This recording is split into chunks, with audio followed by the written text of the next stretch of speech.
This is the cockiest suspect this interrogation room has ever seen, even beaten bloody. Hands cuffed behind him, he calmly lights up a cigarette anyway. Then he pulls out a can, cracks it open, but it is not for him. He pulls a tiny kitten from his jacket, sets it down, and lets it eat. The cops are stunned. Who is this guy, and why is he this cocky? This is the movie Nobody. Hutch used to be a government black ops hitman. He was always cold and efficient, but during one execution, the traitor begged with real remorse. He felt pity, so he let the traitor go. A year later, Hutch went looking. He wanted to see if the traitor had changed. He really had. And now he had a life Hutch deeply envied.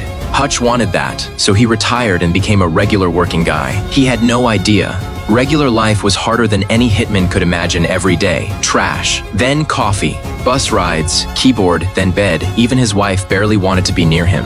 Then one night, out of nowhere, 2 robbers broke into Hutch's house. Before he could call 911, a gun was already pointed at him. Hutch played it safe. He pointed at the cash and told them to take it all. They wanted more, grabbed the cash and his gold watch too. Hutch spotted a tattoo on the robber's wrist. Then the robber reached for Hutch's wedding ring. His son lunged and grabbed the robber from behind. Hutch's face changed instantly. He grabbed a pool cue and swung. Right before it hit the robber, he stopped dead. Turns out that old .38 revolver in the robber's hand was empty. Hutch held back, telling his son to let go. His son was furious, but he obeyed and let go. In return, the robber sucker punched him, and Hutch just watched. The robbers strolled out free. After Hutch reached down to help his son up, but his son slapped his hand away. He didn't want his family in danger. The cops arrived and openly mocked him.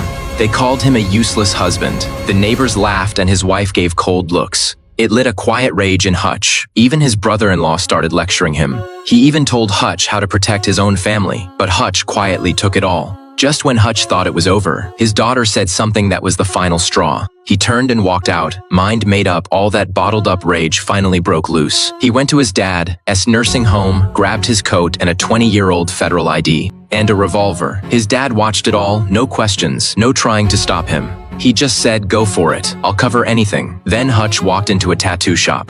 He flashed the ID, asking about that tattoo. The owner instantly called his bluff. It was a 20-year-old ID, useless, so Hutch pulled out a stack of cash. He kept pressing about the tattoo's owner. Then an old man nearby noticed the tattoo on Hutch's arm. The old man's face changed in an instant. Once the old man left, the owner caved instantly and gave up the tattoo owner's address. Hutch slipped into the robber's place, punched him, and grabbed his gold watch from the woman. But he wasn't there just for the watch. Then a baby started crying in the bedroom, and Hutch froze. Turns out the couple was broke, robbing people to pay the kids' bills. You can tell Hutch is torn. He is a dad of 2 who knows that same struggle. A whole night felt like punching air. With nowhere to vent, Hutch raged at the wall. On the bus home, a pack of drunk troublemakers got on and started raising hell. They drove off every guy on the bus, then surrounded the only girl. Hutch watched. This was exactly what he needed. His pent-up rage finally had a target. He smirked a little, ignored the girl's cries, and calmly walked past the drunks. Then he walked to the driver, told him to get off, and shut the bus doors. He squares up like he owns the place, ready to unload on these punks. First, he plays scared and eats a punch on purpose, building up the pain he craves. Reawakening his long-buried fighting instincts, Hutch settles in against all 5 attackers. Every hit lands hard and leaves them dizzy. Just after dropping a few, someone behind him stabs Hutch deep. That one actually cut deep. As they keep taking turns, the fight hits a quick pause. Hutch unclasps his gold watch and wraps it around his knuckles. Then he yanks the knife from his belt and charges in. Thrown off the bus, he calmly pries the door open and climbs on. Daddy's back. In a few rounds, Hutch leaves the rest down, but the blonde hiding in back grabs Hutch's dropped gun. Hutch spins, snaps off a steel pipe, and chokes him out. But to avoid killing him, he cuts open his throat. Then he slides a straw in to breathe. He won't kill regular people lightly done. Hutch slips off, never expecting what is coming. That blonde he crippled. He is a Russian mob boss's little brother. Hearing his brother got beaten, the boss takes his rage out on the crew. Then one of them nervously pulls out a bus card. It is the card Hutch left on the bus. The boss has his men trace the bus card, but the results are a shock. Hutch's records are spotless, clean as a newborn, not a single trace anywhere. But they find Hutch's dad's nursing home, figuring that is their way in.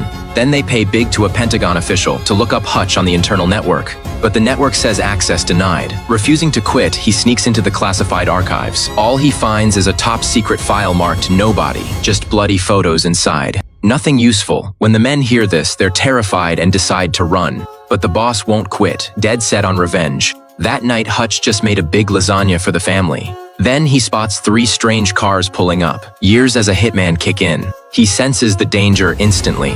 He hides his family fast and kills the power. A brutal fight's about to break out. Several hitmen in black close in, each gripping a fully loaded SG-552 assault rifle. They burst in hard, not knowing the best hunter shows up looking like the prey. After taking down the first 2, Hutch uses his knowledge of the house and launches a clever counterattack. He even feeds his enemies a meal, but one ambushes him and tases him out cold. Hutch wakes up fast, snaps his own thumb, and slips the cuffs off. Then he grabs the fire extinguisher and blasts it at the men in back. The 3 killers, with no seatbelts, die instantly back home. Hutch calls his dad right away to warn trouble may come. Dad isn't worried at all. He is actually thrilled, hoping to spring a trap. Sure enough, soon after, 2 killers reach the nursing home, find Dad asleep, and quietly raise a gun on him. Then Dad's eyes snap open, and he grabs the barrel of the gun. A nurse rushes in, but Dad's just watching a movie. Dad doesn't even turn, totally calm, smoothly flipping channels with one hand. His other hand clamps the killer's mouth shut until the nurse leaves. The killer's done for, and Dad keeps flipping channels, nice and easy, like nothing happened. The old man, still the old man. Hutch gets home, moves his family somewhere safe, then digs out the stash he has saved for years. He torches the whole house with the body still inside. Then Hutch dumps his entire life savings on his father-in-law's desk to buy his factory. After buying it, he rigs traps in every corner of the factory. Hutch storms the gang's secret vault alone and takes out every guard with skill. He even admires the paintings while reloading, then grabs a gun and a painting. He burns all the dirty cash to ashes, then hits the boss's club solo. Guns aimed right at him. He stays calm and slowly lifts the cloth off the table. A claymore mine sits there, the pull ring looped around his finger. One twitch and everyone's dead. The boss has no choice. He agrees to talk alone, but Hutch tosses a stack of half-burned cash. That sets the boss off. Hutch gives him 2 options. Walk away now, call it even, or fight to the death. No survivors. Then Hutch walks out. The boss won't take that humiliation. He chases after him with his crew, not knowing it is all Hutch's plan. Hutch quickly lures the whole gang into the factory he booby-trapped. His old partner is already waiting upstairs with an M700 sniper rifle. 1 shot, 1 kill, never missing. Then his 80-year-old dad shows up too, a retired agent. He is sick of the quiet retired life and happy to stretch his legs. All 3 team up. The final showdown begins.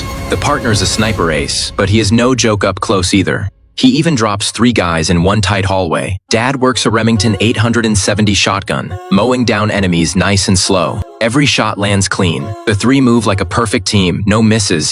The gang gets wrecked, falling apart with no way to fight back. At the end, the boss charges from the shadows just as their ammo runs out. In that split second, Hutch straps the claymore onto a bulletproof glass shield and charges in like a human bomb. A huge blast, and the boss is gone. It is over. The cops show up and haul Hutch in. Then both cops get a top-secret call from some mountain agency. After hanging up, their faces drop and they let Hutch walk. In the end, the partner and dad load up an RV with weapons and hit the road together. Hutch and his wife plan to get a bigger house with just one condition.